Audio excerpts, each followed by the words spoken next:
From the lakes of Minnesota to the hills of Tennessee, across the plains of Texas, from sea to shining sea, from Detroit down to Houston and New York to LA, where there's pride in every American heart, and it's time we stand and say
Beautiful North Carolina.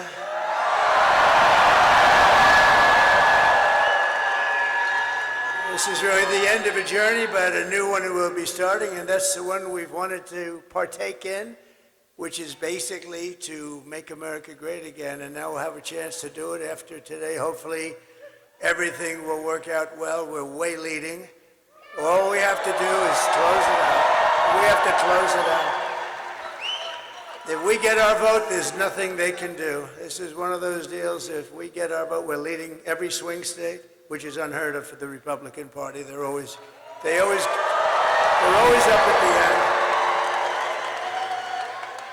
end. They always were good finishes or bad finishes, depending. Sometimes they'd get there, but you'd always go in by losing hundreds of thousands of votes. And you'd watch it like a racehorse, and sometimes they'd get there, and sometimes they wouldn't. But with North Carolina, I always got there because we won every race, every primary.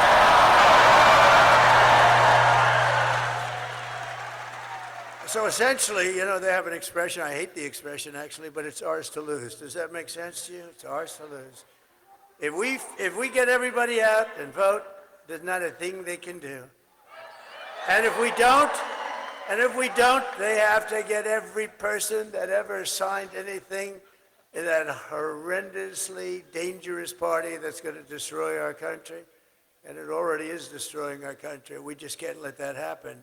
We cannot let that happen. So here's my only purpose in even being here today. Get out and vote. You know that. I'm thrilled to be back in this beautiful state with thousands of proud, hardworking American patriots. That's what you are. You're patriots. You built this country. You built this country. But I'd like to begin by asking a very simple question. Are you better off now than you were 4 years ago?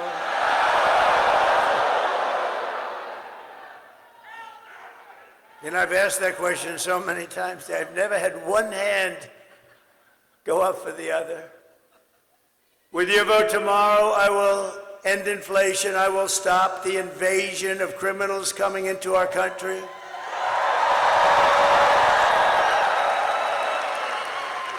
Which I happen to think is the absolute worst thing that has ever happened to our country. I've never seen it. They're putting in murderers. releasing all of their prisoners from jails all over the world, not South America, all over the world, into our country. I think it's the worst thing. You know, in the polling, when I see the polling, I see that inflation and the economy are number one, which is sort of standard. But I really would like to put that, because we're going to close up that border so fast. We're going to get those people out of here. And she's not going to do it. She couldn't do it if she wanted to. She wouldn't know what to do. They have open borders. And you know what? If things went bad today, you would have, and tomorrow, you would have open borders the first day of that, and they have 21 million people that they let into our country. Many of these people are murderers. Think of it, 13,099 are murderers. The big drug lords, the prison population from countries all over the world. And if I ran a country, I'd say, get my prisons, open borders, they just walk in. No vetting, think of it, no vetting. We have no idea who they are. You're not allowed to ask. You're not allowed to ask. They just walk right into our country, and they kill people. You have murders. So you have 13,099 murders. Many of them have killed far more than one person. Bad things are going to happen. And you have terrorists at levels that we've never seen before. We had terrorists down the lowest we've ever. I had in 2019, and this isn't done by me, this is done by Border Patrol, which, by the way, endorsed me. They gave me a great endorsement. They said, he's the greatest president ever. He's the greatest president. The head guy, boy, Paul was great. He made a beautiful speech, but he said, he's the greatest president our country has ever had. I said, does that include Lincoln, Washington, and a couple of others? But it's very nice. But they gave me the strongest endorsement. And I have to say this, in the same little speech, they said she's the worst thing to ever happen to our country. And it's very hard for them to say that. She never made one phone call in 4 years to the Border Patrol. How are we doing? I used to drive them crazy. They probably said, oh, no, it's the president again. Yes, yes, we're fighting our president. I used to drive them nuts when I had nothing. And we got, just drop that chart, please. That chart, my all-time favorite chart.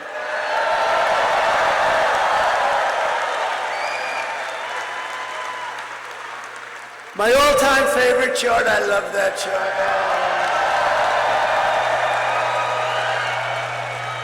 I sleep with that chart. I kiss it every night before I go. Because I wouldn't be here if it weren't for the chart. If you take a look at the arrow on the bottom, that was the day I left office. That was the lowest illegal immigration we ever had. And I kept it pretty good. And then you take a look, and we had Mexico pay for their soldiers. They didn't want to pay for their soldiers. I said, you have to give us soldiers while we build the wall. And they paid so much money to us, and they said, we're not going to do that. They actually laughed at me when I suggested it, and I said, here's what I'm going to do. I'm going to put a tariff of 100% on all your cars and everything that comes into the United States. They said, you know what they said? Sir, we would be greatly honored to let you have our soldiers free of charge. Thousands. How many would you need, sir? I said, as many as it takes. And they were great. They made a big contribution to our security, let me tell you. But they got to stop with, now we're talking Turkey. One of the first calls I'm going to make is to Mexico. You stop letting people come in through our border and come in through your southern border, and you stop it.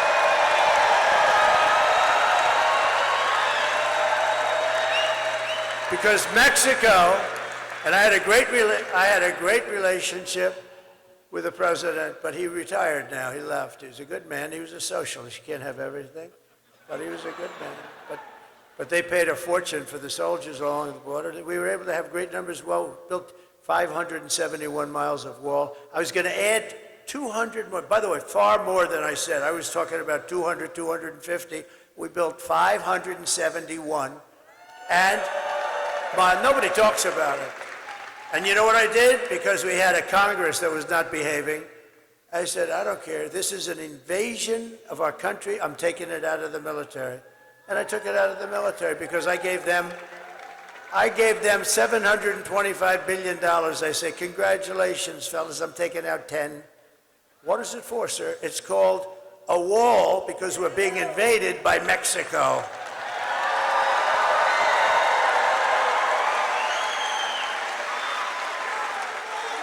But now we have a new president in Mexico. Supposed a very nice woman, they say. I haven't met her. And I'm going to inform her on day one or sooner that if they don't stop this onslaught of criminals and drugs coming into our country, I'm going to immediately impose a 25% tariff on everything they send in to the United States of America.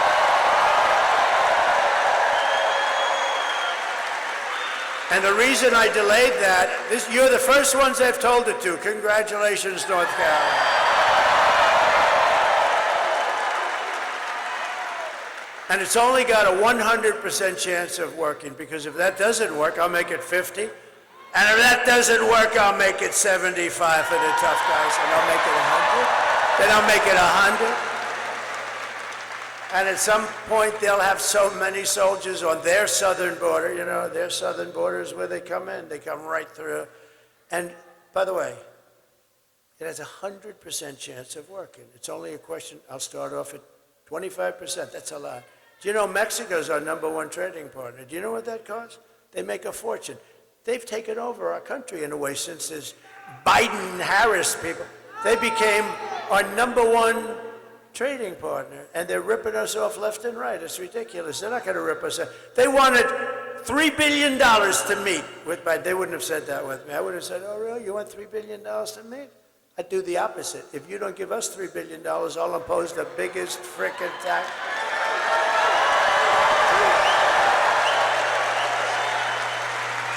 You know, I've never told you any of this, and I wanted to wait till the day because I don't want to have her. She's a low IQ individual. I don't want to have her say, you know, I had an idea last night while I was sleeping, turning, tossing, sweating.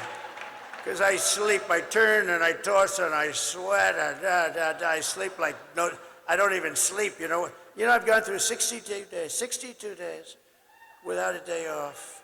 Every single day. Every single day. And you know what? She takes a day off every other day. Last week, she makes a terrible little, she has these press conferences that last for about 2 minutes, and then she takes the day off. You know, when you're running for the president of the United States and you want to do it because you have to fix the country, that's the way I'm doing it. Otherwise, I wouldn't do it. I could be at the most gorgeous beaches in the world right now. But I'd much rather be with you people because you people I like you people. I'd much rather be with you. No, I would. No, and we're doing something historic. You know what we're doing? This has never been done before. They'll never have rallies like this. You know, we went to Milwaukee the other night, and we're doing great in Wisconsin, by the way. We could have filled that arena. What do they have? 28,000 seats, including the floor, fully packed. We could have filled that arena 3 times, maybe 4 times. The people outside, thousands and thousands of people. There's never going to be that. In 4 years, you're going to have a candidate, Republican, Democrat candidate, and they're going to come to North Carolina, right? And they're going to say, how many are there? And the consultants back there that make a fortune because they think they bring these people. You know, they don't bring, nobody brings anything. We bring them. We together bring them. But you know what they're going to say? And the same people they'll be represented, very smart people, very good people. You have to, can't give them too much leash. We can't give them too much. But they're going to have 250 people come. And that's standard. See the ladies of North Carolina? They've come. They've come. Those beautiful, beautiful ladies. They're looking better and better all the time. These beautiful ladies. And I think they're very well to do. I mean, they're always so beautiful, beautifully coiffed. Look at that. They're just, but here's what I love. They're great Americans. They love our country. They love North Carolina. They come from isn't it nice where you can sort of be closer? They'll travel to California. If I went to Hawaii, they'd be in Hawaii. I think they're loaded. You want to know the truth? I think their husbands.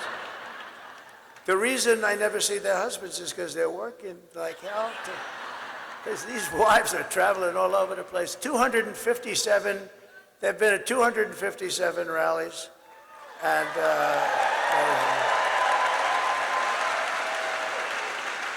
their husbands are going to be so happy when this ends. But I don't want, and you know exactly what I'm saying, I didn't want to say this about what I'm going to do at the border. I stopped at the biggest auto plant in the world from being built on the border. China, and I have a lot of respect for China. Look, they're smart as hell. They get angry when I say it, the fake news. So, they're smart as hell. They're like playing chess and grandmasters against playing an average checker player and maybe a less than average checker player. The deals, when I came into office, I've never seen such bad deals with Japan, with China, with the worst trade deals. I actually said, there's only two reasons we could have deals so bad. The people making the deals were corrupt, which I actually believe, or they were very stupid. And I think you had a combination of both.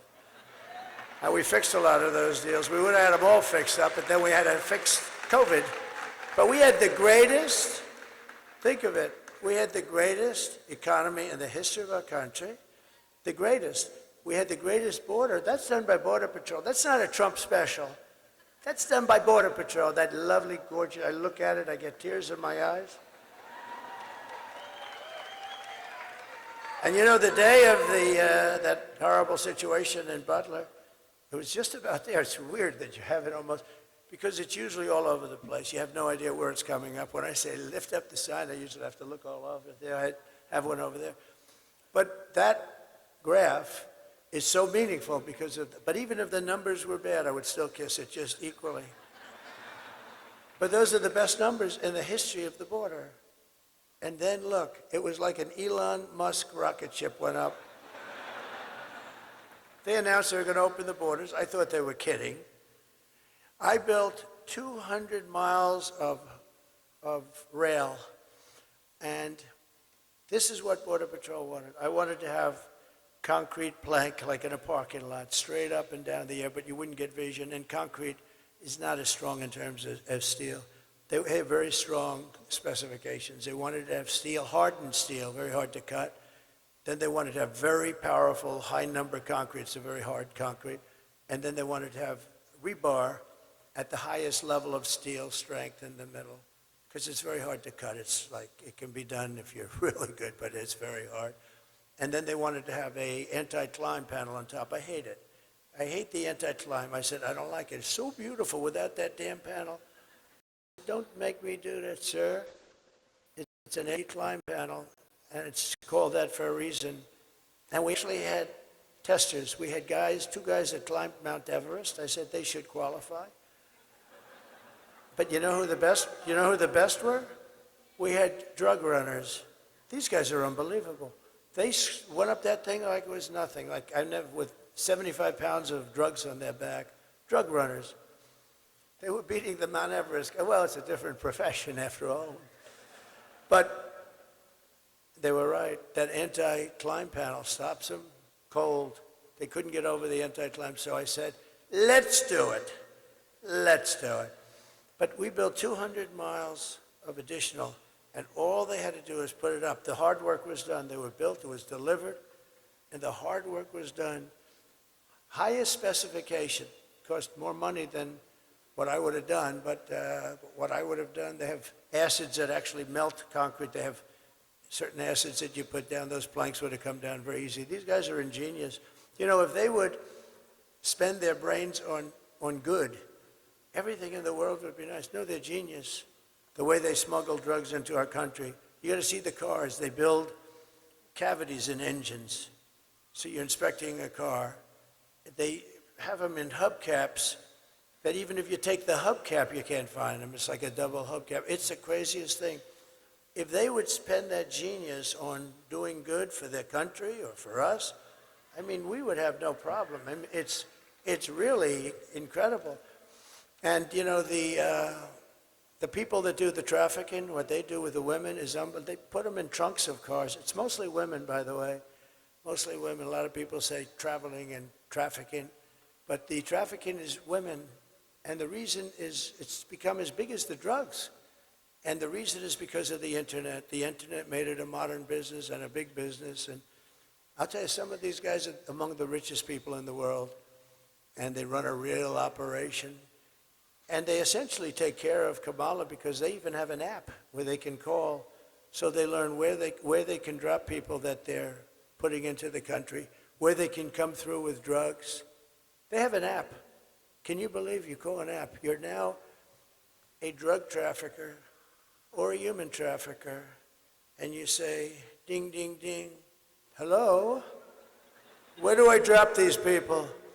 Go about 7 miles up, and then go a mile left and just drop them at the opening in the gate. Okay, can you believe this? This is Kamala.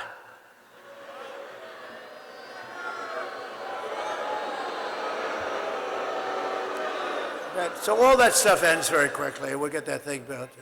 But they could have put up 200 miles. Oh, you know what they did with that expensive stuff? And it's expensive. They had it laying in the sand, laying in the mud. It was all there to be put up. All they had to do is flip it up. It goes like, they put it up real fast. 3 weeks. The whole thing, we would have had 750 miles of wall. Think of it. And boy, walls work. Walls work and wheels work. You know, they never get obsolete, right? The computers, in about 2 minutes, they're obsolete. And, but we have the best computer guy there is, right? We have Elon. And he loves it. And you know where Elon is right now? Elon is right now. He's in Pennsylvania campaigning because he thinks it's the single most important thing he's ever worked on. Elon Musk, and we want to thank him. He's an amazing guy. When I saw that rocket came down, when I saw that sucker come down, 22 stories, by the way. You know, people think it's like 5 feet high. It's 22 stories. That sucker's coming down, and it's those engines were blowing. He says it's all computers. You know, it's true. That thing. I said, oh man, it's going to crash. No, dude, it's going right into the gantry. Right? It's going to crash. And then the engines, the fire starts blowing. The bottom left, the whole bottom left is blowing, and it just pushed it up.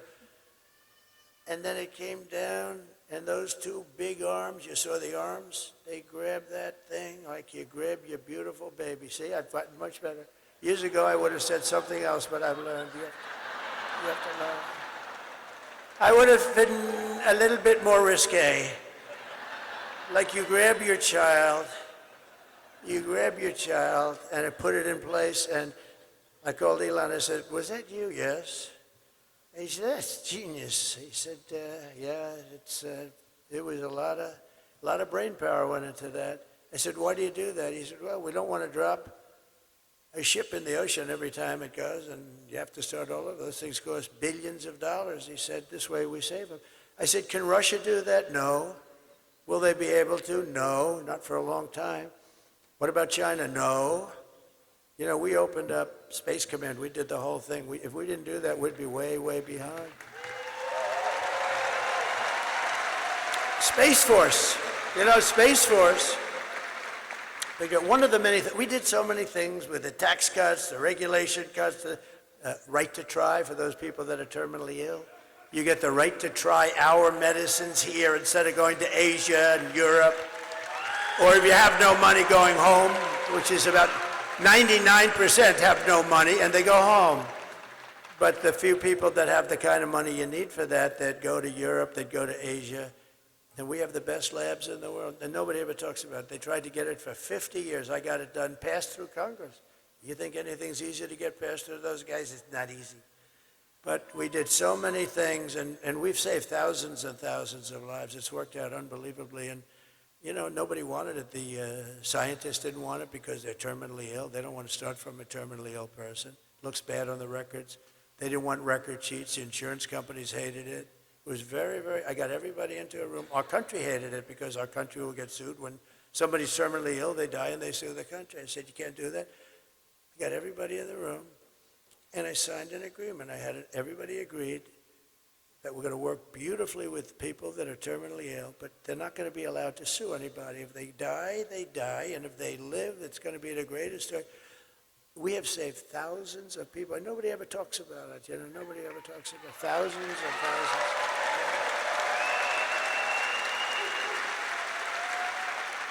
I mean, we have a person in this room who was saved by Right to Try.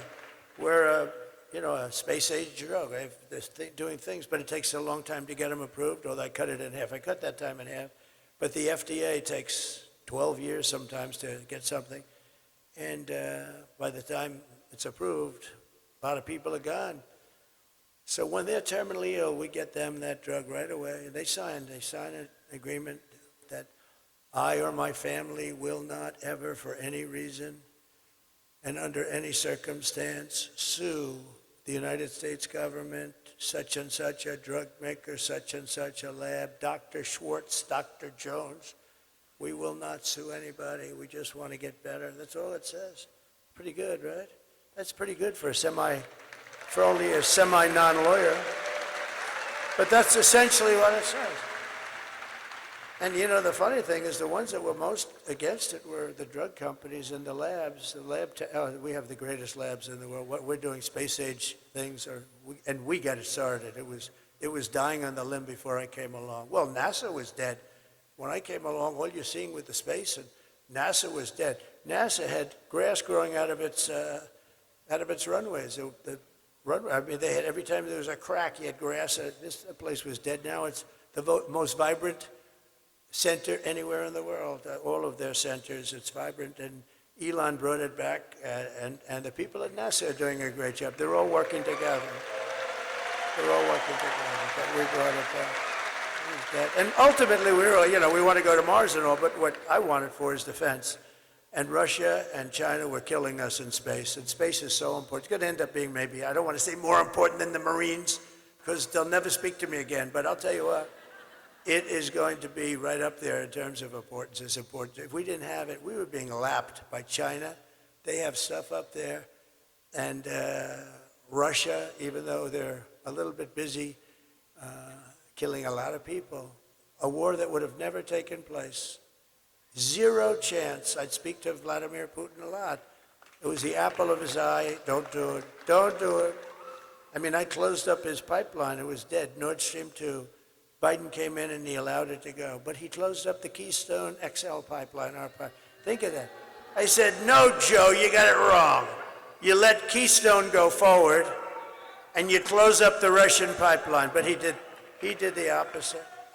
And then they said, oh, Trump loves Russia. Trump loves Russia.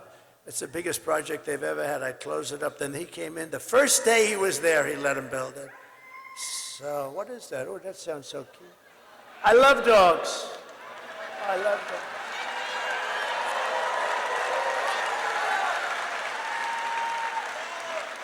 We love dogs.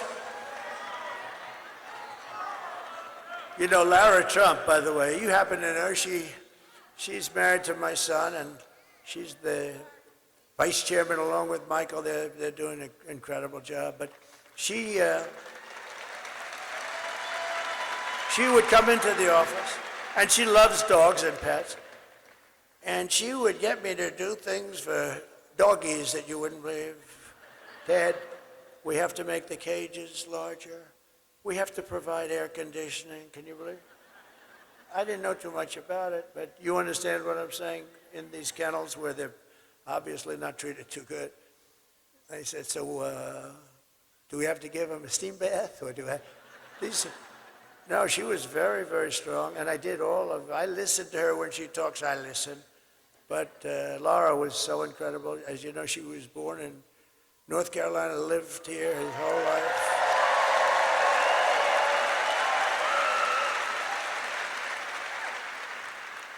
And even Ted Budd, who's doing an incredible job. And I said, Ted, run for the Senate. And he said, I'll do it, but I'm only going to do it if Laura's not going to run. Is that right? He said, I'm only doing it if Laura. And she said, I've devoted so much time, and I'm raising these beautiful children. I have a great husband, and you know, and Ted is great. She said that. She said, you have a great guy in Ted, very nice. But he did say that, and you know, a lot of people would say they'll bull through. Nobody would have had a chance. She's very, they love her. They love her in the party. They love her even the Democrats love her. Can you believe it? Stand up, Ted. Stand up.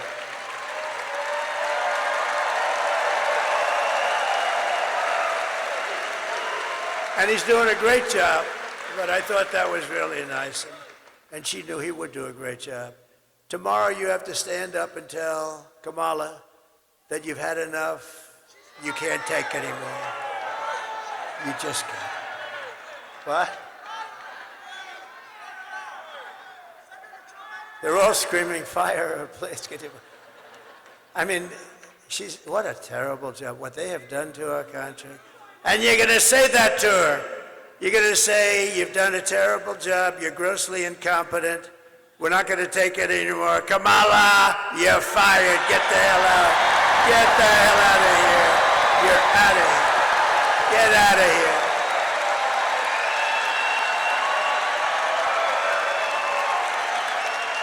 That's what you're doing.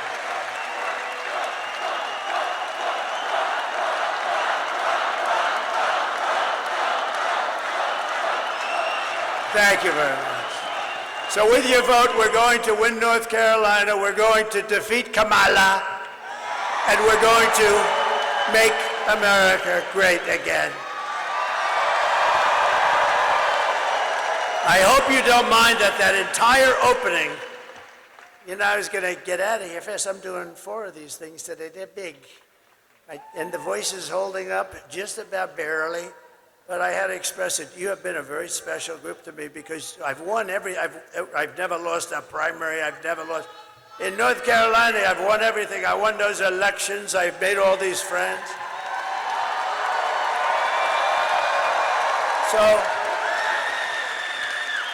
So I just give you a little bit of a thing. And by the way, the press will say, oh, he rambled. No, that's not rambling. You know what that is? That was genius. That's the weave. No, see, I wove, frankly, the rest of it I don't really even have to talk about. But that was the ultimate weave. And think of it, isn't it nice that you can have a president that doesn't need to use a teleprompter?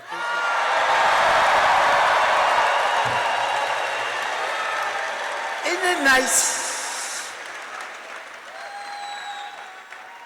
And I got to go a little quicker now because you know what? I took Marco's place and I took Sarah Huckabee Sanders' place. I said, do you mind if I go now? Because you know what? We got to keep a schedule.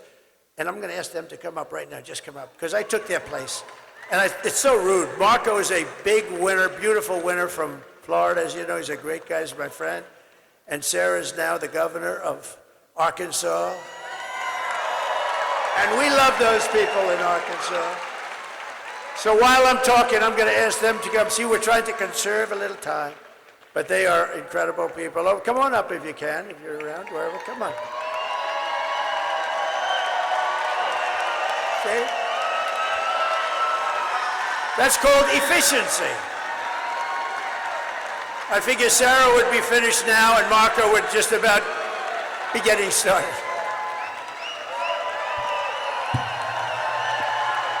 Two great friends, two very talented. No, but I figured Sarah would just about now be finishing, and Marco would be starting. And you know, he's a great speaker. They're both great speakers. They speak for a long time. And I'd be sitting in the back. I'd say, get them off the stage now. So they were so nice. And I'm going to just ask them to each say a little bit. And we're then going to make our next stop. Come on. Thank you, sir. Good morning. It is an honor to share the stage with America's best and favorite president. And soon to be our next president again. We know we've never had a president who fights more, who fights harder, and loves this country the way that Donald J. Trump does, and that's why we need him back in the White House.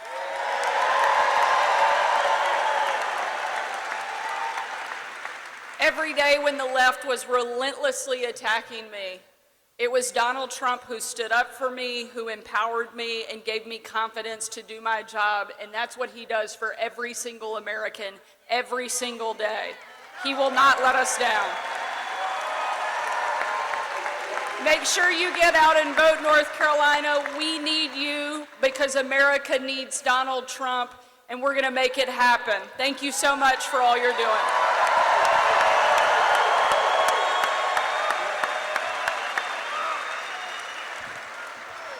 We took, thank you. Thank you. Thank you, wow. Unfortunately, our country took a wrong turn 4 years ago, and now we're stuck in a malaise. Everything is bad news. Our border is broken. We're not respected in the world. Hardworking men and women have been forgotten and left behind. Our allies don't trust us, and our enemies don't fear us. We are tired of living in a country that is no longer dreaming big, but that is going to change tomorrow, and you're going to help change it.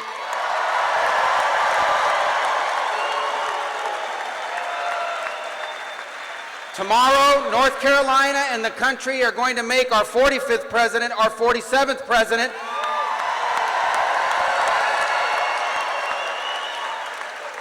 And with Donald Trump back in the White House, together we will dream big again for this country.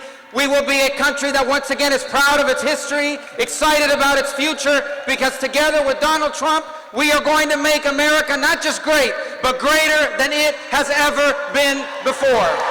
Thank you.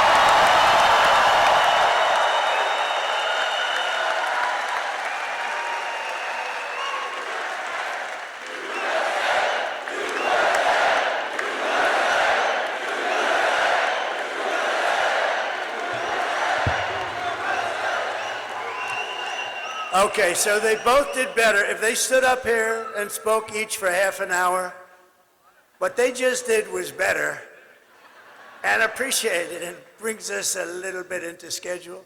You know, one thing Marco was talking and I said, you got hit so hard by that hurricane and we didn't care about what we're doing today. We only cared about saving lives. And we did a good job. FEMA did a horrible job. The administration, they're still not there. You know why? Because they've spent all their money on bringing in murderers and a lot of people. They spent all their money on bringing in illegal migrants. They've also taken a lot of your jobs, especially jobs from the black population. But think of this. When I started having to think about North Carolina a little bit in terms of a thing called the election, I said to our people back there who've been fantastic, Chris, Susie, everybody, I said, you know, we got a problem because North Carolina is reliable for me. I mean, I've never lost there. Never lost. And I don't think we're going to start now. I don't think. I've never lost there. We have a beautiful lead right now in early voting. You know, last time I wasn't leading in the first, I won it twice, but I was way behind. In fact, I went to my people. I said, hey, man, I'm like way behind here. What's going on, Michael? Right? What was it, like 200,000 votes? I said, how the hell do I win? But the later voting came in, Republican, boom, and we blew him away, right? He was right. He said, just relax. Just relax. I'm screaming, what the hell happened in North Carolina? But that's the way it works. I mean, the Republicans are used to voting late. They do it. They feel better about it. They want to be there on Tuesday.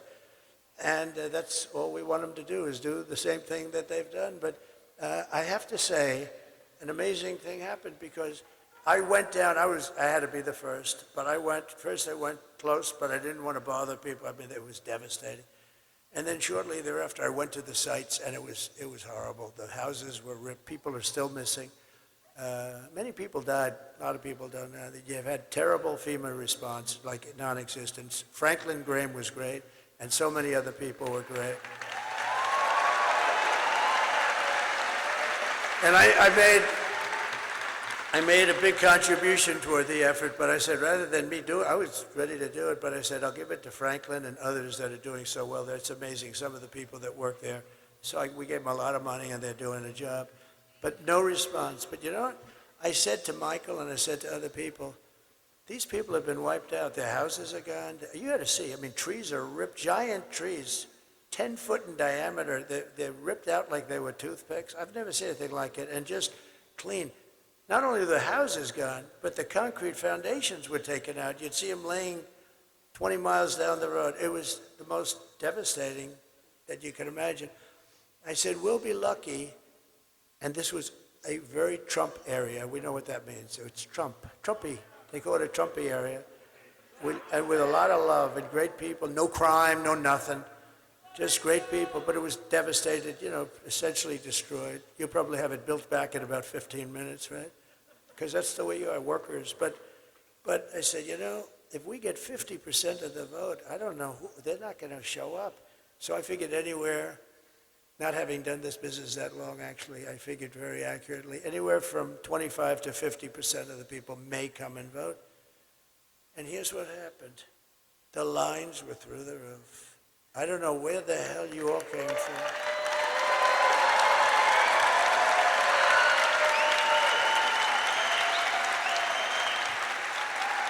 We had a man and woman standing in line, good-looking couple, but the man's shirt had mud on it, and the woman, it was cloaked. It was, I said, man, look at this. And they're standing in line, getting ready to vote, and it was a long line, too. And you broke the all-time record for North Carolina early voting, right? I've never seen anything. I've never seen it. So we love you. Look, this is why our country's great, and it's people like you. It's really, really amazing. Over the past 4 years, Kamala has orchestrated the most egregious betrayal that any leader in American history has ever inflicted upon its people.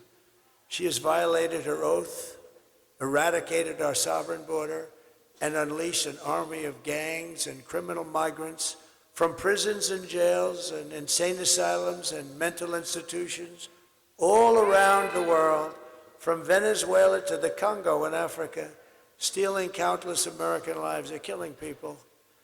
They're killing people at will. Only days ago, an illegal alien from North, and this was a rough one. Just happened, you know that. An illegal alien from North Africa who Kamala let into our country with her horrendous open border, just a dangerous, horrendous situation, traveled to a Jewish neighborhood in Chicago and tried to execute a Jewish man on the street, shooting him in the back as he walked to synagogue. He then opened fire on police and paramedics, shooting an ambulance before police returned fire and ended his rampage fairly quickly. Our police, and by the way, our police have got to be respected. We have to give their dignity back. We can't take their pensions, their house, their family. They want to stop crime. We have to let them stop crime. We have to give them their dignity and their honor back. In July, an illegal alien who Kamala released into our country, again with her open border, just walk right through, sir.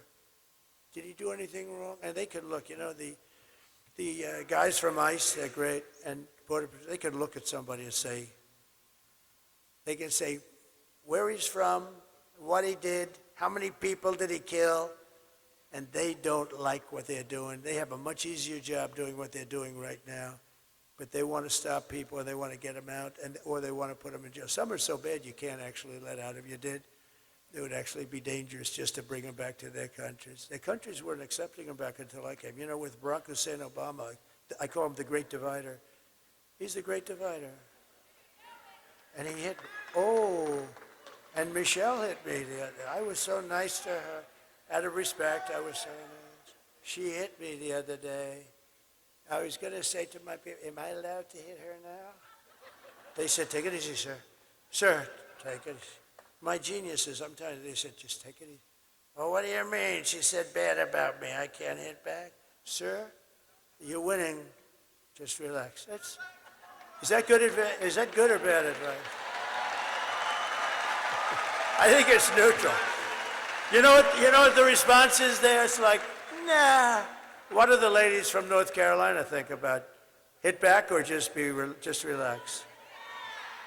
Huh? Oh, they say hit back. You say hit back. I'd actually love to hit back, but we'll hold it a little while.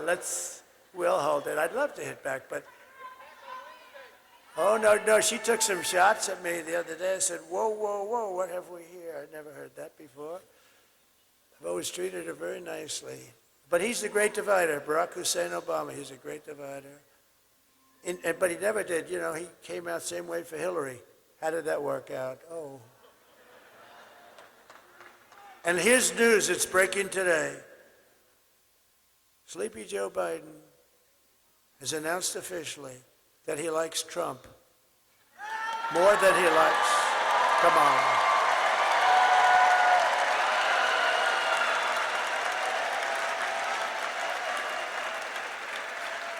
And he actually hates my guts, but he likes Trump more than he likes Kamala. Oh, he hates her. They walked into the office. He just got 14 million votes. He voted for me. That's one of the ladies from North Carolina. He voted for me. She said he voted for me. He probably did, you know. Be an interest. They got to follow him in with a camera. Why not? They spied on my campaign, right? So why the hell couldn't you do that? But Sleepy Joe said, I don't want to leave. You're leaving, Joe. This was crazy, Nancy. She's such a bad one. She's already plotting a move to try and impeach him. She's a bad, sick woman. She's crazy as a bedbug.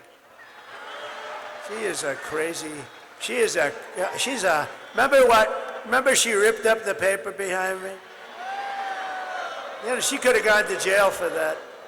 You're not allowed to do that. I think Nancy Pelosi is a disgrace. They impeached me on no evidence. I did nothing wrong. Fortunately, the Republicans stood up for me 100%. But Nancy Pelosi is a disgrace. The hatred she brings, she's got real hatred. And yet she can sell a stock like Visa last week, right? And the following day, they announced a major investigation into Visa, but she got out. And the fake news back there does nothing about it. They should be ashamed of it. Okay. And by the way, just to get it straight, because there'll be reports, it's already probably out over the wires, I should have done it. I'm only kidding about Joe. He didn't officially say that, but I believe, okay? It's probably already out on the wires that we have an official report from, you know, because this is pretty big stuff up here. So when I say it's official, no, I'm only kidding. In July, an illegal alien who Kamala released into our country was arrested in Charlotte, North Carolina, for stalking a woman into a public bathroom and attempting to forcibly rape her.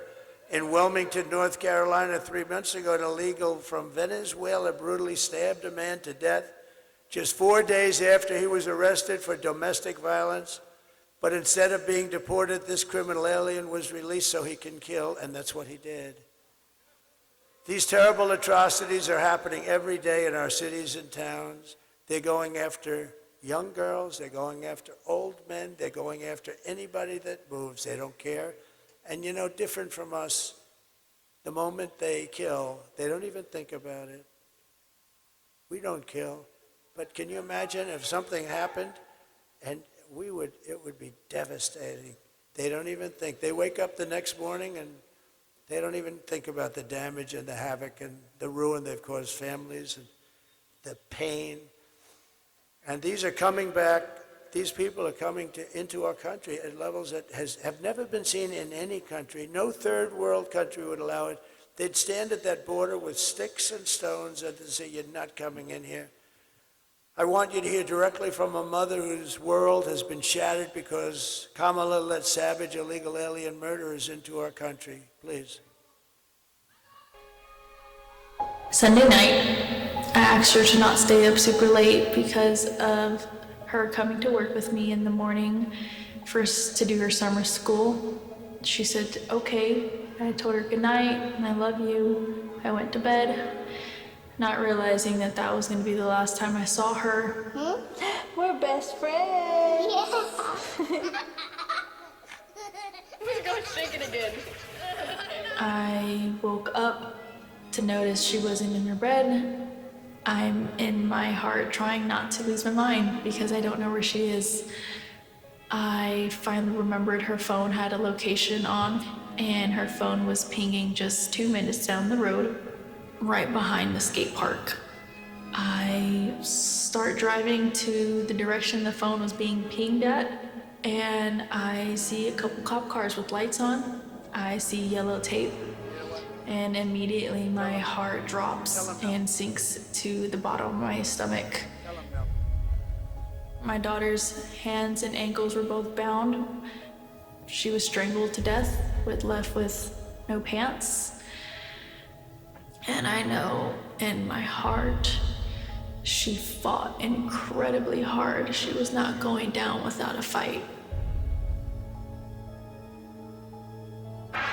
We begin with two men we're learning are charged with capital murder tonight, accused of killing a 12-year-old girl. Police say these men strangled her before dumping her into that creek. Both men were in the country illegally. Apprehended, then released by Border Patrol less than 3 weeks before Jocelyn's death. The men accused of killing Jocelyn Nungare are affiliated with the gang known for brutal violence.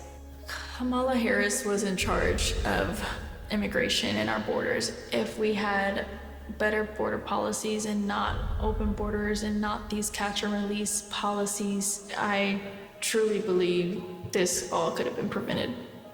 Under her being vice president of this country, my daughter's life was ripped away from her. She had her entire life ahead of her. Happy birthday, dear Jocelyn. My daughter is 6 feet in the ground based off of policies that she allowed to keep. Kamala Harris did have one job, and she not only failed, not me, she failed my daughter, she failed Jocelyn. You know, she was only 12. President Trump reached out, gave me his sincerest condolences as not a former president, but just as a father, someone who cares. I believe Donald Trump needs to be back in office. I can at least know that my next child will be safe in this country.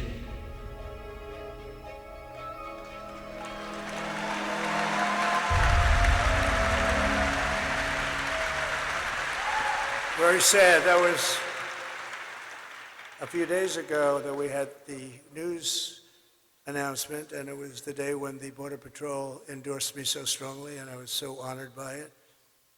And we talked about Jocelyn. She was there and talked about Jocelyn. I mean, just so unnecessary. Would have never happened. They wouldn't have been able to get into the country. Would have never happened. So many things wouldn't have happened.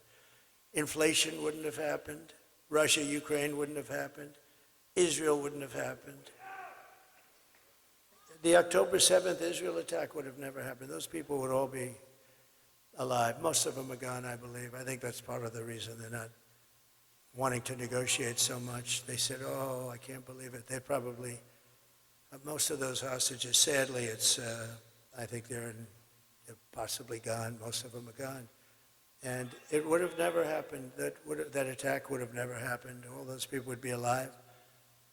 And the Afghanistan, the greatest embarrassment in the history of our country, I believe. They took the soldiers out first. You have to take the soldiers out last. It's very simple. Milley should have been fired. All those generals. Kelly should have been. Kelly was such a disaster. They, you know, some people are good, some people are not good. Some people are stupid. But who would think that you take the soldiers out first? Mattis made big mistakes. But remember this about our military. We defeated ISIS. And I got you into no wars because we had great people. I had mostly great people.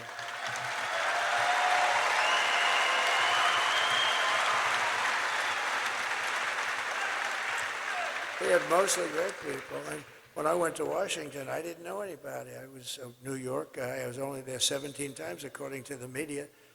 And I went to Washington, and I said, listen, I just became president, but I don't know anybody. And you rely on very good people. Some are rhinos, and they're decent rhinos too, but they give you rhinos back. And we don't like the rhinos. We don't think they do the job properly. But we did a phenomenal job. I just want to say that the day that I take office, the migrant invasion ends and the restoration of our country begins. The United States is now an occupied country. but it will soon be an occupied country no longer. November 5th, 2024 will be Liberation Day in America.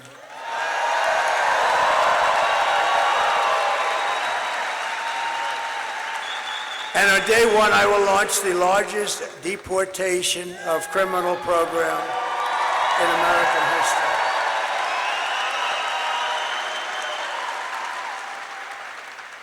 And a president named Dwight Eisenhower, a great general, a better president than people were saying, actually, but he believed in strong borders. He hated to see people come through our border, and he has the record right now, but I suspect that record, unfortunately, it's not something I want to do, but we have no choice. We can't allow murderers and drug dealers and all these people. They're all pouring into our country, and we can't allow it. We won't have a country left.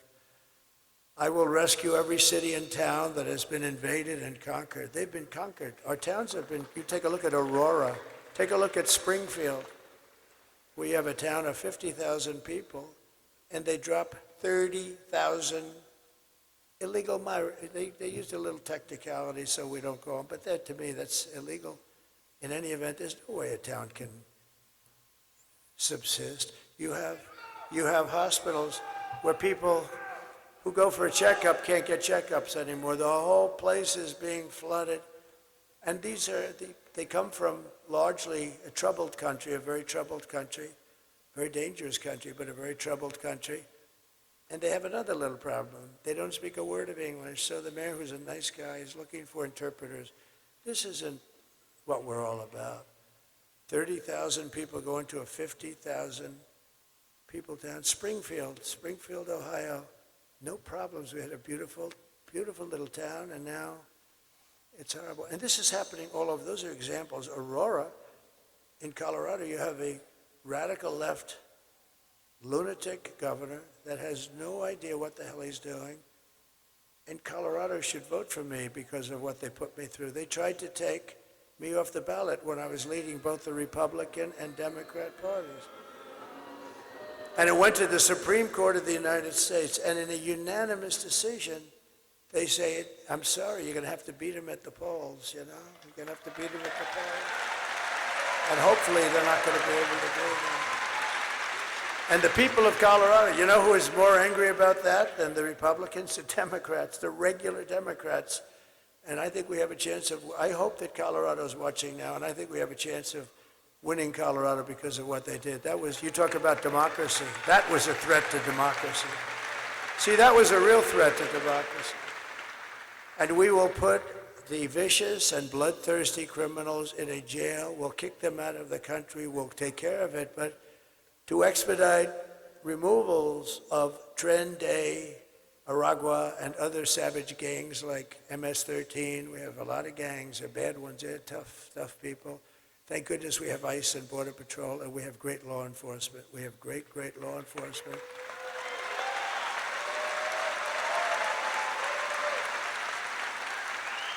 I will invoke the Alien Enemies Act of 1798 to target and dismantle every migrant criminal network operating on American soil. And if they come back into our country, it's an automatic 10 years in jail with no possibility of parole. And I'm hereby calling for the death penalty for any migrant that kills an American citizen or a law enforcement officer.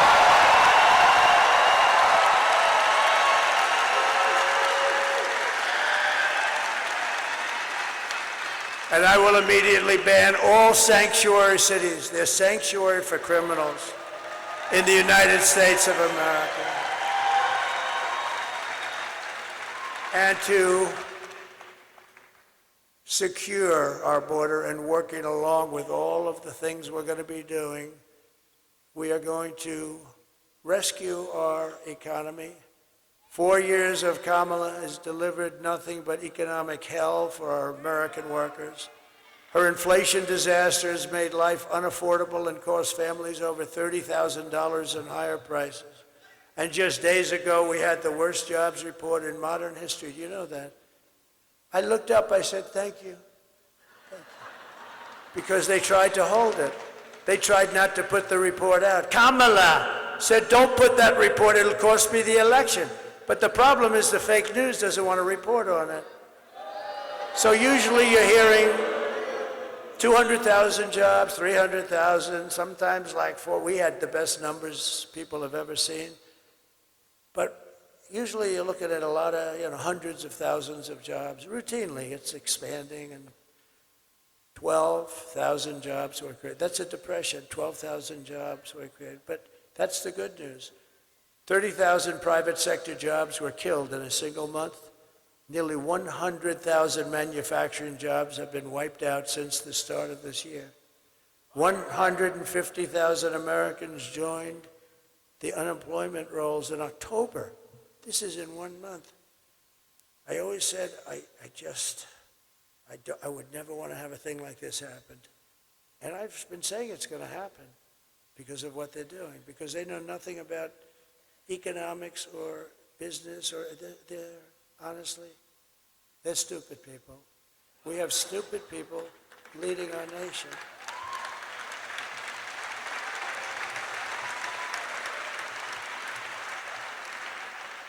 And nearly 250,000 people dropped out of the labor force. They dropped out because they couldn't get a job.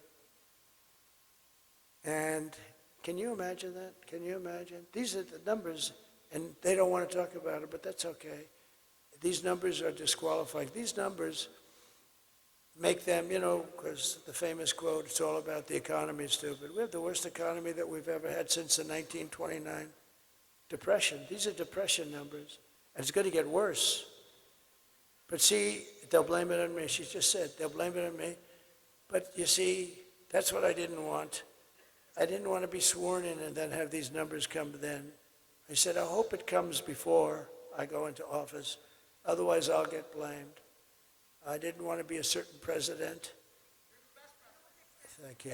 I didn't want to be a certain president that had to preside over. He got into office, and it all crashed down. People jumping off buildings. It all came. This is the beginning. Just remember this. This was an important date. Last week, the end of last week. Remember, that was a very important time. Just think, a few months ago, they fraudulently claimed 818,000 jobs were created. 818,000, and it was a fraud.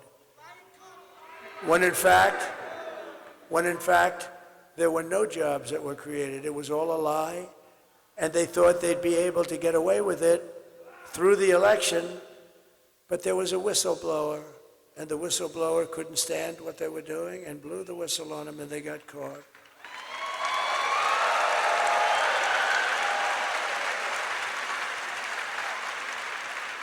And now again, they've just revised past job reports because they had another whistleblower, so they had to do it. They wanted to wait till after the election again. And they found another 112,000 fake jobs. In other words, jobs that they're reporting exist and they don't exist. It's a fraud. That's 1 million fake jobs. Now, when you look at the numbers and you see those jobs, it didn't make it look great, not like our years. But you know what it made it look like? Pretty normal, pretty good. There was no story. Meanwhile, think of this. Meanwhile, 100% of net jobs created in the last year have gone to migrants. Can you imagine? Not to our population, migrants. But these are depression-type numbers, and that's where we're heading if she's elected. Under my leadership, we're quickly going to turn this economic nightmare into an economic miracle. You'll see. And we're going to make America wealthy again. And we will make America, very importantly, affordable again, because people cannot afford the prices. The prices are too high. We're just one day away from the best jobs and biggest paychecks and the brightest economic future that the world has ever seen. But you must go and vote, and Kamala talks about fixing the economy, but why doesn't she do it? She always goes, oh, yes, we're going to do this. We're going to give you tax hikes. You know what? She wants to raise people's taxes. That's how the Depression started, by the way. Herbert Hoover Herbert Hoover. He raised the interest rates and the taxes at the same time, and it just went boom. That's what she wants to do. She wants to increase your taxes. Interest rates are too high. They are too high. Kamala's plan will impose the largest tax hike in American history and raise taxes on the typical American family by $3,000. My plan will massively cut taxes for workers and small businesses. And we will have no tax on tips, no tax on overtime, and no tax on Social Security benefits.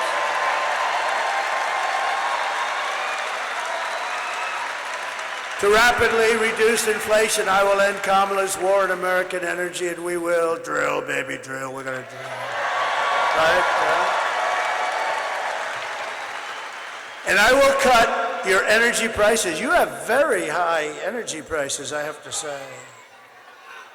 You have high energy prices, and you don't have FEMA. Those people, they better get that FEMA here fast. But we're going to, on January 20th, you'll see a whole different, just tell everybody to sit back, relax. January 20th, you'll see people come in and help you out like we did in the past. We had great FEMA. We had so many, a lot of hurricanes. We helped Puerto Rico more than anybody. I mean, Puerto Rico was, we helped them so much. They loved me and I loved them. Puerto Rico, see, she loves me. She loves me and I love her too, actually.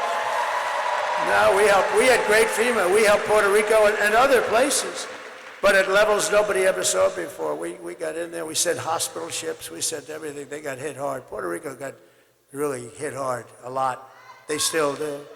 And I'll cut your energy prices in one half. We have more liquid gold than any country. Russia, Saudi Arabia, right there. It's under your feet. We're going to cut your energy prices by 50%. And when that happens, everything else is going to come down. That's what brought it up.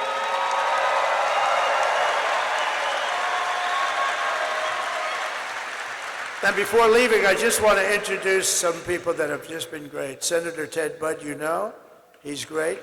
Congressman Dan Bishop, who's running for Attorney General, and he was a great congressman, and he'll be a great Attorney General. Candidates for Congress, Brad Knott and Alan Swain, they're terrific, please. Good luck. I heard you're doing great. Our great RNC chairman. Now, if we don't win, I'm not going to be saying that. I'm going to take it back, okay? But I think we got it under control, wouldn't you say? The great Michael Watley of North Carolina. Now we're going to win. And Michael had one message for you. We don't need your money. We don't need anything. Got plenty of money. We got plenty of everything. All we need is a very simple vote. Just go out and vote. And get your friends to vote, too. Bring them along, you know? And a man who I'm so proud of because he stepped into very big shoes, Michael's shoes, GOP Chair Jason Simmons. We're looking good? Thank you. These guys don't let us down. I mean, I took the man from North Carolina, I moved him to the top. That's a nice statement. When all those other things were falling off a cliff, right? Ballots have been found, but this guy had 603 lawyers, and we had him stymied. You don't think they would have done that here, too? But we have a good legal team now. We're watching them, and they're watching. They don't know what I think they're very upset at what we've done. But Michael has really established some power to all we want. And we don't want any. We just want a fair election. That's all we want, you know. A friend of mine and former acting Attorney General Matt Whitaker. Thank you very much.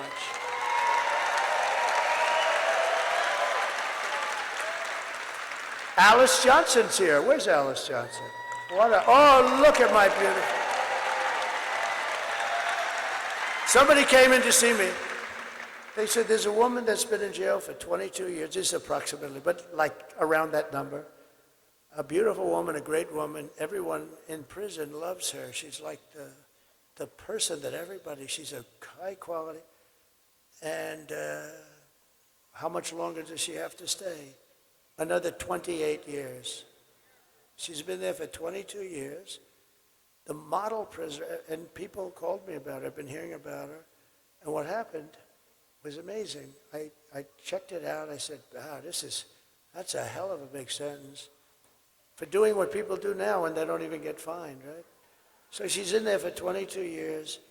So I got her out of prison. I said, I'm doing it.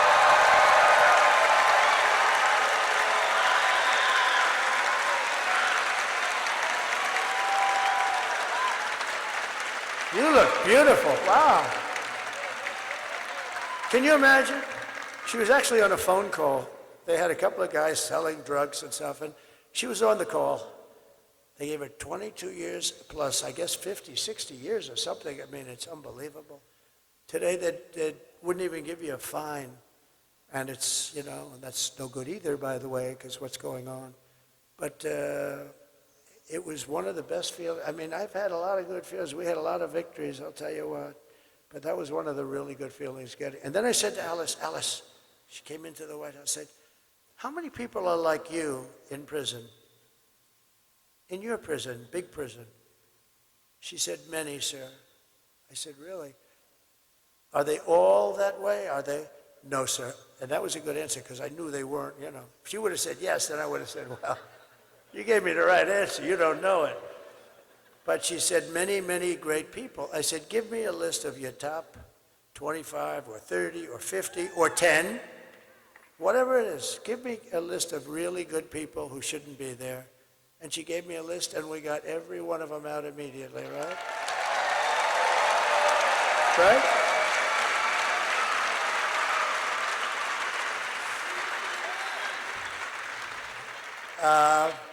Just a great woman. Thank you very much, John. I didn't know you were going to be here. That's very nice.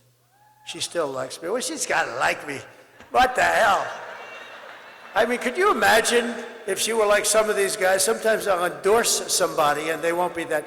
Can you imagine when, this would be a story. I got her out of 28 years and then she comes out against me. I say, but stuff like that happens in politics, I got to tell you. But not with that one, it doesn't. We love you. Thank you very much. Thank you.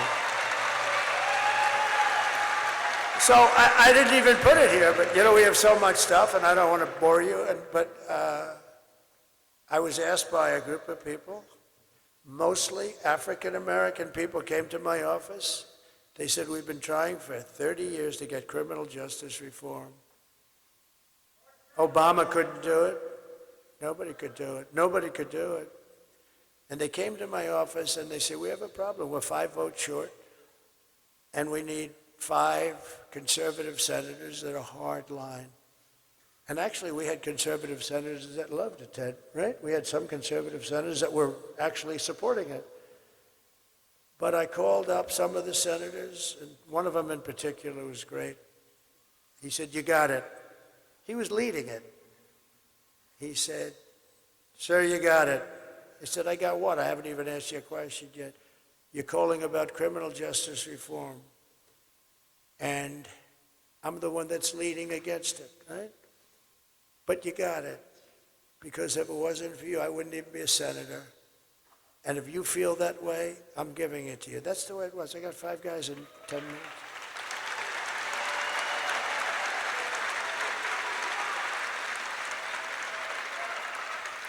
And we got it done, and it was very, because I see this guy, I don't know who he is, but I see him on television. Sort of a lightweight, I think, not a very smart guy, but you know what? He came in, he was one of the people that came into the office. A black gentleman named Van Jones, right? Right? So he came in, and I was impressed with him. Good-looking guy. He was crying uncontrollably that it was going to fail again. And there were like 10 African-American people and a couple of others, but mostly African-American, and he was sitting right in front of me and weeping and saying and I really thought it was great because you know what, that's okay. I mean, he's trying to get people like Alice out, that's good. And there were no provisions for anything. It was really draconian. And what I did is I said, that's really nice. Look, I'm going to see if I can get this for you. I got it done in about 2 hours. and we had criminal justice reform, and they announced a news conference that night. Van Jones,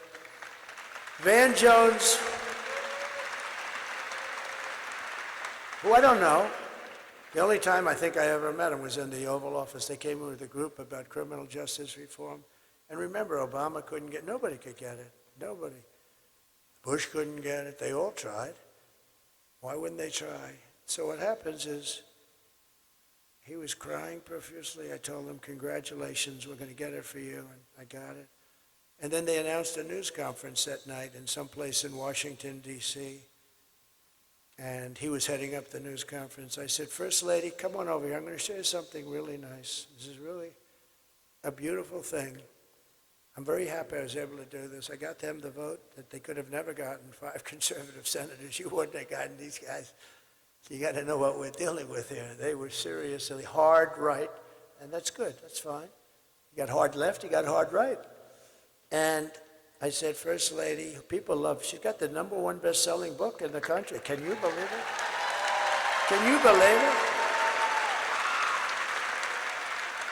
I wouldn't have even said that except I read it, and it's really good. If, you know, can you imagine if I didn't read it and I didn't like it? No, she's great. She loves you. She says hello. But she got the #1, that's a big achievement in life. On the New York Times list, do you know how that book has to sell 20 times more than it should in order for her to be the #1 bestseller? So we're proud of her. She's great. And she was a great First Lady. People love her.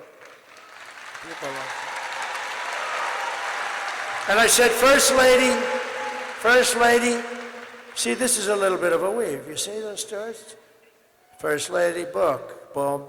But you got to always bring it back. When it comes to a time when it doesn't meet at the bottom, then it's time to say, let's not do this shit anymore. We won't do this anymore. But, so what happened is Van Jones was crying, and now I tell him, it's okay, he was the happiest guy. It was beautiful. Got a nice way about him, nice look, you know, real nice look, smart. And I heard they were going to have a big news conference to announce it later on that evening, and they had it. And I said, First Lady, come on, this is what I want you to watch. Because I wouldn't say she's in love with politics, you know. I wouldn't say it's her first thing on the book. She's not in love with politics. She said, it's a very unfair situation, but I said, welcome to politics, right? But she's been so popular. She's raised so much money for people with BBest. So I said, listen, you got to watch this. So we sat down and we were watching the news conference open, and Van Jones was introducing everybody that I never heard of any of them. I want to thank this one. I want to thank that one. I want to thank Al Sharpton. The guy had nothing to do with it. Nothing. He had nothing. It was just a con job. I've known Al for a long time. It's just a con job. So I want to thank Al Sharpton. He wants to thank all these people. I never met any of them. Some were names. He was thanking Democrat senators that opposed it. He was thanking everybody. And before it started, I said, honey, look, we're human. I said, baby, wait till you hear the nice things he says about me. It's unbelievable. It's going to be unbelievable. So come here, because this is really bringing the country together. So she said, oh, that's nice. So we sat and watched. And after announcing the first 10 or 12 names, she looks at me. Do you think he's going to say anything about you? Yeah, I think so. Maybe he's saving it for the end. You saved the best for last. He went through so many names, and he never mentioned my names. He never mentioned my name, and every time I see that guy, not that I needed it, I get enough publicity, but can you imagine that? And then they wonder about why you don't bring people together. Van Jones went through so many names that night. They were up on the stage with him, and it was only done because of a guy named Donald J. Trump. And I just thought, you know, I haven't related that story. But little things like, now I'm relieved I don't have to carry around that stuff. But all I know is that our beautiful Alice Johnson is out of prison, and she should have never been there for that kind of a thing, or certainly not for very long. We love you, Alice. It's great that you're there. We'll always be your friend. And just quickly, I want to also thank Steve Whitcoff. He's here. He's a friend of mine. He's been traveling with me. He's one of the most successful developers, and he gave a lot of money to Franklin Graham also. I want to tell you that. So Steve Whitcoff, wherever Steve is.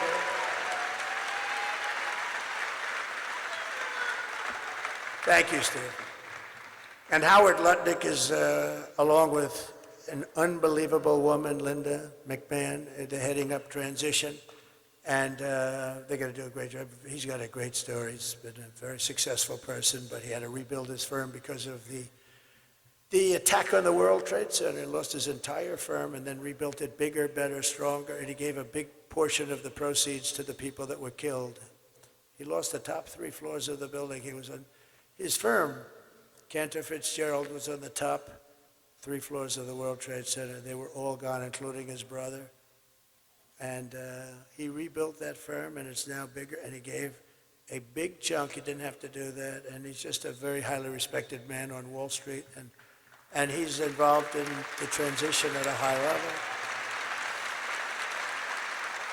And I also would like to pay homage and Ed, because they're great people. They're great people. It's, we all like to brag about our kids, and sometimes maybe we shouldn't. And some people, but you have your kids, you love your kids, but these are great children, they're not children anymore, but to me they'll always be children, right? They're your children. If they're 25 or 35 or 40, Don is not a child. Eric is not a child. Tiffany is now going to have a beautiful baby.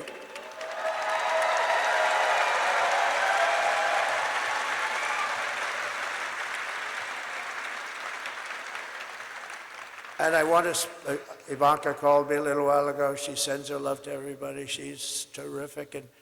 And I have a guy who's at home with the First Lady, and he's very smart. He got into a great college, and he's now in college. He's 18 years old, and he's doing great. And he gives me good advice. Dad, just take it easy now. You just take it easy, Dad, all right? You don't have to go too much here. He gives me good advice. He's very wise. And I also, Michael Boulos, who's fantastic. His family is fantastic, and that's it. So in conclusion, with your vote tomorrow, we're going to fire Kamala, we're going to save America, and we're going to cut your taxes, end inflation, slash your prices, raise your wages, and bring thousands of factories back to America and back to North Carolina. We will build American, we will buy American, we will hire American, and I will end the war in Ukraine. Should have never started. If I were president, would have never started. And in the Middle East, would have never started. Israel, all those people would be alive. And I will prevent, I promise, World War III. We're very close to World War III, in case you haven't noticed that we have people that don't have.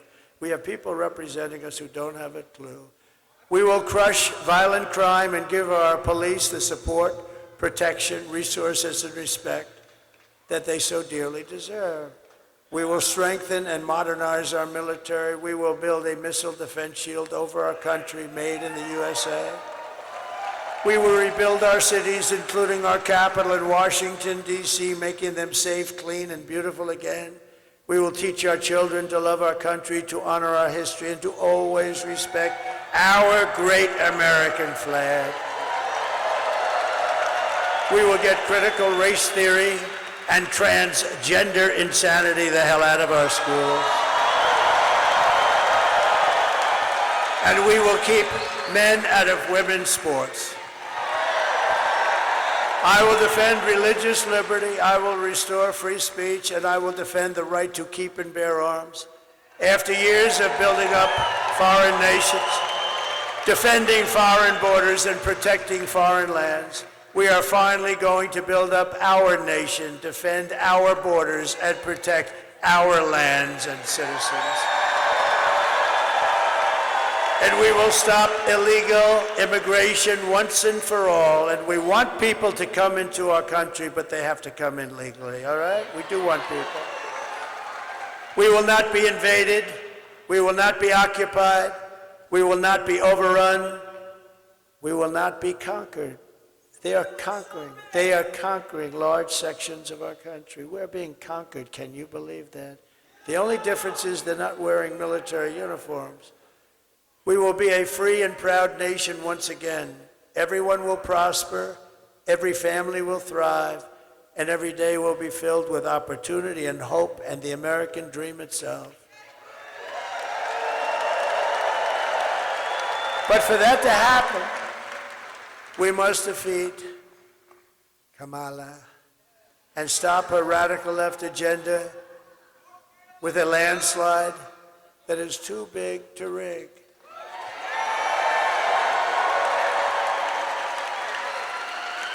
Kamala destroyed perhaps the greatest city in our nation, San Francisco.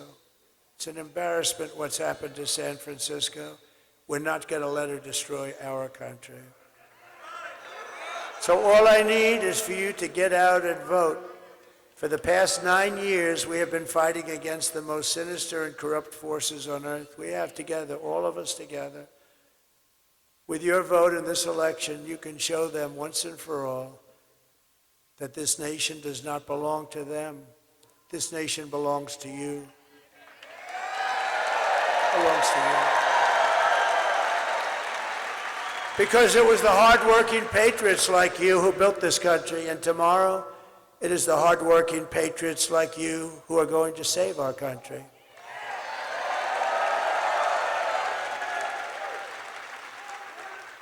Think of this, I won't be doing this anymore with North Carolina, and I won't be doing this anymore with, after today, I'm just thinking as I'm going through this, that this will be our final moment, but the more exciting moment is going to begin. See, these moments of hundreds and hundreds of the most incredible rallies that any country, no country's ever seen anything like it. But these moments that we've had together, these really were just to create what we hopefully will create tomorrow, which is we're going to make America great again. We had to get there together. So we'll have many meetings, but we won't have rally meetings. We're going to have, maybe we'll rally in our success. Because we're going to make our country so successful. And we did it. We had the greatest economy, best. You see the numbers, you see the charts. We did such a good job, but we'll do a much better job now because I know the people. Now I know the good ones, the bad ones. I know the weak ones, the strong ones. I know the stupid ones. I know the smart ones. I know them all. After all we've been through together, we stand on the verge of the 4 greatest years in American history. With your help, we will restore America's promise and we will take back the nation that we all love so much. We are one people, one family, and one glorious nation under God. We will never give in, we will never give up, we will never back down, and we will never, ever surrender. Together, we will fight, fight, fight, and win, win, win.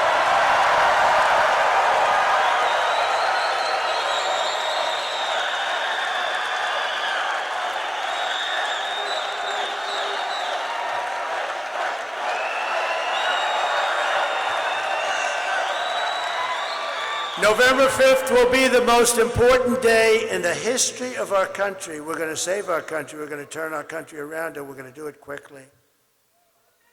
And together we will make America powerful again.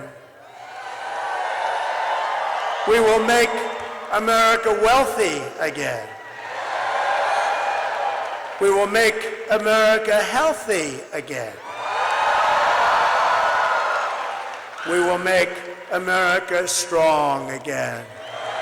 We will make America proud again. We will make America safe again.